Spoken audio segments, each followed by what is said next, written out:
नमस्कार दोस्तों, हम आज बात करेंगे प्रॉब्लम यानी परेशानियों के बारे में। परेशानियां क्या हैं और ये कैसे हमारे पास आती हैं। तो दोस्तों, अगर आपके पास भी कोई प्रॉब्लम है तो आप हमारे इस वीडियो को लास्ट तक देखिए। आपको जरूर उस परेशानी का कारण और उसके सल्यूशन मिल जाएंगे। तो चलिए जानते हैं। आप सभी ने मूवी तो देखा होगा।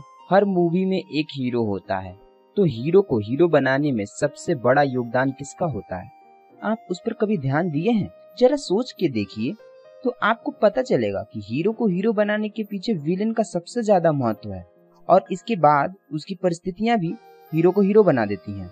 तो इसमें विलेन जितना ज्यादा हीरो को परेशान करेगा और हीरो उसका हर समय कोई न कोई सोल्यूशन निकालेगा, तो वो हीरो आपको अच्छा लगने लगेगा। ऐसा जरूरी नहीं है कि हर मूवी में विलेन के रूप में ही हीरो पे परेशानियां आए।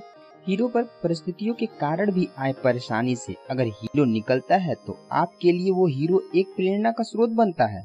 अब जिस हीरो के पास जितनी परेशानियां होंगी और हीरो उस परेशानी से बाहर निकलेगा, उस हीरो को आप उतना बेहतर मानेंगे। यहाँ हम एक्टिंग की बात नहीं कर रहे हैं, यहाँ हम कहानियों की बात कर रहे हैं। तो आपको ये तो समझ में आ गया होगा कि जो हीरो जितना ज्यादा प्रॉब्लम में होगा उतना ज्यादा लोग उसको पसंद करेंगे। अब ध्यान देने वाली बात यह है कि हीरो को हम हीरो की खूबियों की वजह से पसंद कर रहे हैं। और वो खूबियां क्या है? वो खूबियां ये है कि वो किस तरीके से उस प्रॉब्लम का सोल्यूशन निकाल रहा है। तो समझ लीजिए, अगर आपके पास कोई प्रॉब्लम है ना, तो आपको उस प्रॉब्लम से बाहर निकलने का बस रास्ता खोजना है और आप रियल लाइफ हीरो बन जाएंगे।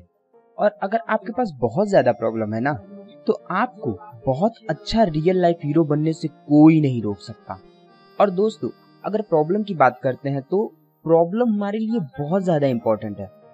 अगर ये हमारे लाइफ में ना हो तो हमारा जीवन फीका हो जाएगा, क्योंकि प्रॉब्लम के बाद आने वाली जो खुशी होती है ना, उसका एहसास करने के लिए हमें प्रॉब्लम होना बहुत जरूरी है।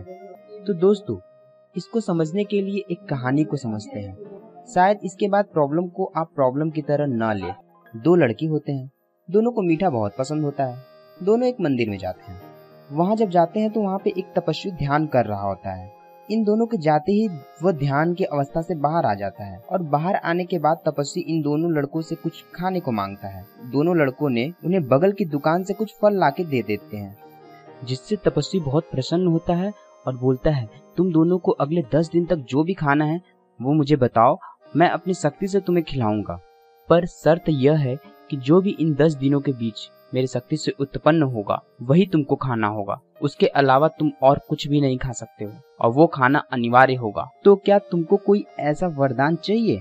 दोनों लड़के बहुत खुश हो जाते हैं और हाँ बोल देते हैं। तो तपस्वी ने दोनों लड़कों को बोला कि तुम्हारे पास दो ऑप्शन है। पहला ऑप्शन, जो तुम खाना चाहते हो वो बताओ, या दूसरा, जो मैं खिलाऊंगा उसे तुमको खाना होगा। तो पहले लड़के ने कहा कि हमें तो बस मीठा खाना है और आप हमको कोई भी मीठा खिला दो हर रोज। दूसरे लड़के ने काफी सोचा। इस लड़के को भी मीठा बहुत पसंद था, पर न जाने ये क्या सोचकर ये बोल दिया, हे मान्यवर, आपको जो मन वो खिला देना। ऐसा होने के बाद दोनों घर आ जाते हैं और खाना खाने के लिए तपस्वी को याद करते हैं। तपस्वी को याद करते ही दोनों के पास खाना आता है। पहले लड़के के पास ढेर सारी मिठाइयाँ आ जाती हैं और दूसरे लड़के के पास स्पाइसी खाना आता है। इसे स्पाइसी बिल्कुल पसंद नहीं रहता है, पर खाना जरूरी था, तो दूसरे लड़के ने बस नाराजगी जाहिर करके इसे खा लेता है। खाने के बाद उसे बर्दाश्त नहीं हो पा रहा था, क्योंकि इतना स्पाइसी वे कभी नहीं खाया था और वे रात भर बहुत कष्ट में था। दूसरे दिन दोनों लड़कों ने वापस से खाना खाने के लिए तपस्वी को याद किया। वापस से उसके पास खाना आ जाता है, और इस बार भी खाने में जैसे पहले लड़के ने कहा कि उसे मीठा चाहिए, तो उसे ढेर सारी मिठाई आ जाती है, और दूसरे लड़के के पास तपस्वी के अनुसार स्पाइसी खाना आता है। अब यह खाना देखकर दूसरा लड़का बहुत क्रोधित हो जाता है और तपस्वी को बहुत बुरा भला बोलता है, परंतु खाना जरूरी था और भूख भी लगा हुआ था, तो वो दोनों लड़के खा लेते हैं। तीसरे दिन वापस से ये दोनों खाना के लिए तपस्वी को याद करते हैं, और इस बार भी वही होता है। पहले लड़के को मीठा और दूसरे लड़के को तीता अर्थात स्पाइसी मिलता है।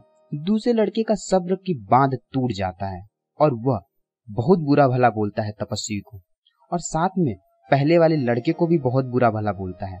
तो पहले लड़के ने उससे कहा कि अगर तुमको जो खाना था वही बोलना चाहिए था, परंतु खाना तो जरूरी था, इसलिए दोनों लड़के खा लेते हैं। चौथा दिन वापस से खाने की बात होती है। इस बार दूसरा लड़का बहुत डरा हुआ था और बस तपस्वी से यही मना रहा था कि प्लीज उसे कुछ मीठा खाने को दे दे। पर जब खाना दोनों के सामने आया तो वही खाना दोनों को वापस से मिलता है जो इतने दिनों से मिलता आ रहा था। दूसरे लड़के ने वहां से खाना खाने से इनकार कर दिया और वहां से उठ गया। उसने बोला, मैं अब तपस्वी की बात नहीं सुनूंगा, अब मैं अपने से कुछ खाऊंगा। परंतु वो जो भी खाता वह स्पाइसी हो जाता, क्योंकि तपस्वी की शर्त यही थी कि जो मैं दूंगा वही तुमको खाना होगा। दूसरे लड़के ने रोते हुए उस खाने के पास आया और वो खाना खा लिया। पांचवें दिन दूसरे लड़के ने तपस्वी से कुछ नहीं मनाया कि वे कैसा खाना खाना चाहता है, पर बोले जब खाना दोनों के सामने आया तो खाने में वही था। अब दूसरा लड़का समझ जाता है कि मेरे नसीब में यही स्पाइसी खाना है और बिना कुछ बोले उसे चुप मार के खा लेता है। छठवें दिन वापस से इन लोगों के पास खाना आता है और खाने में वही मीठा और स्पाइसी खाना मिला, पर इस बार कुछ अलग होता है। दूसरे लड़के को स्पाइसी खाने से कोई दिक्कत नहीं होता है, वह उसे बहुत आसानी से खा लेता है क्योंकि वह जान जाता है कि हमें अब यही खाना मिलने वाला है। परंतु अब पहले लड़के को थोड़ा दिक्कत होता है, वो मीठा खाने से ऊब चुका होता है और बिना मन के दी हुई मिठाई को खाता है। सातवें दिन वापस से खाने में यही आता है और उसे वापस से मीठा और तीता अर्थात स्पाइसी मिलता है। इस बार दूसरे लड़के ने बिना कुछ सोचे वो खाना खा लिया, परंतु पहले लड़के के लिए यह खाना बहुत मुश्किल हो गया और अभी तपस्वी को भला बुरा बोलने लगा। लेकिन खाना तो जरूरी था, इसलिए इसको खाना पड़ा। आठवें दिन भी कुछ ऐसा ही होता है। दूसरे लड़के को मिला हुआ खाना वो बहुत आसानी से खा लेता है। पहले लड़के के लिए यह खाना अब बहुत मुश्किल काम हो चुका था। वह वहां से खाना को छोड़कर उठ गया। वह मीठे के अलावा और कुछ नहीं खा सकता था, इसलिए उसे मीठा खाना पड़ा। नौवें दिन भी कुछ यही हाल रहता है। पहले लड़के के लिए यह मीठा तो नरक जैसा हो गया था। वह ऐसा महसूस कर रहा था जैसे मानो वह खाने से उसकी मृत्यु हो जाएगी, पर खाना तो जरूरी था, इसलिए उसे खाना पड़ा। 10वां दिन आता है। दोनों बहुत खुश थे कि चलो आज लास्ट डे है, जो भी मिलेगा वो खा लेंगे, इसके बाद तो जो मैं डिसाइड करूंगा वही मैं खाऊंगा। 10वें दिन जब खाना आता है तो कुछ अलग होता है। पहले वाले को कहे अनुसार मीठा मिलता है, पर दूसरे वाले को तपस्वी के अनुसार मीठा मिल जाता है। पहले वाले लड़के के लिए यह मीठा तो बस किसी तरह खाना था, पर वह तो दूसरे दिन का इंतजार कर रहा था, और इधर दूसरे लड़के के लिए यह मीठा तो स्वर्ग की भांति था। जब वो अपने मीठे का एक टुकड़ा अपने मुंह में डालता है ना, तो उसे 10 दिन की पीड़ाओं का आनंद मिलने लगता है। उसने अपने जीवन में ऐसी मिठाई कभी नहीं खाई थी। दूसरे लड़के ने यह घटना के बाद पूरी जीवन चक्र को समझ गया। उसको पता चल गया कि कठिनाइयों के बाद मिली खुशी बहुत दुर्लभ होती है। तो दोस्तों, आपको भी यह पता चल गया होगा कि आपके लिए क्या सही है और क्या गलत। दरअसल यहाँ पर दोनों लड़कों को समान दुख का अनुभव करना पड़ा, पर दूसरे लड़के ने सुख का अनुभव बहुत ज्यादा महसूस किया, परंतु दुख दोनों को समान मिला। 5 दिन तक दूसरा लड़का स्पाइसी खाना नहीं खा पा रहा था और 5 दिन के बाद पहला लड़का मीठा नहीं खा पा रहा था। तो देखो दोस्तों, लाइफ में अगर प्रॉब्लम नहीं होगा ना, तो हमें आने वाले सुख का एहसास कभी नहीं हो सकता है। और जो सबके लाइफ में परेशानियां है ना, वो सबको समान रूप में मिला है, बस हमको देखने की नजरिया बदलनी होगी। अगर एक बार नजरिया बदल गई ना, तो जो वह प्रॉब्लम है ना, उसे हम प्रॉब्लम नहीं समझेंगे। जैसे खुशी आपको मिलता है ना, तो आप उसके साथ रहते हैं, उसी तरह प्रॉब्लम भी तो आपका ही है ना, तो आप उसके भी साथ रहेंगे ना, कि उससे आप दूर भागेंगे। तो प्रॉब्लम भी आपका ही है, तो प्रॉब्लम को भी आप फेस करो, आप उससे दूर नहीं भाग सकते हो, क्योंकि प्रॉब्लम खुद आपका है। तो दोस्तों, आपको इस वीडियो में समझ में आ गया होगा कि प्रॉब्लम्स क्या हैं, और अगर आपके भी लाइफ में ऐसे कोई प्रॉब्लम है तो आप सोच लीजिए कि आपको करना क्या है। अपनी वीडियो को यहीं तक रखते हैं।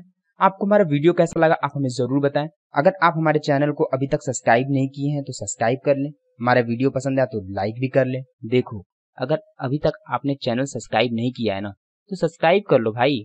सब्सक्राइब करोगे तो मुझे अच्छा लगेगा। नेक्स्ट वीडियो में मिलते हैं, तब तक के लिए bye bye. Thank you for watching.